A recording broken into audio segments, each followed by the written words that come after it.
Okay, this is going to be a quick little video. We had some wasp making a couple of nests in the house.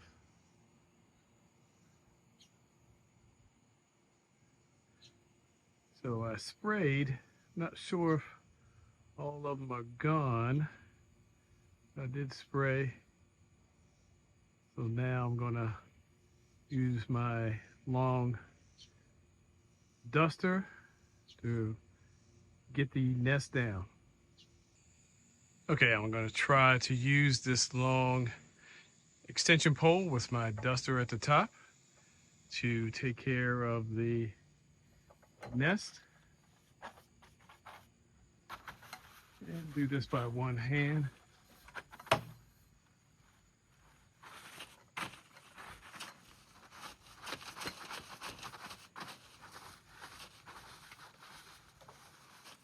All right. That one seems to be down. All right, now this one is going to be a challenge because looks like the wasp may still be there. So we're going to see here.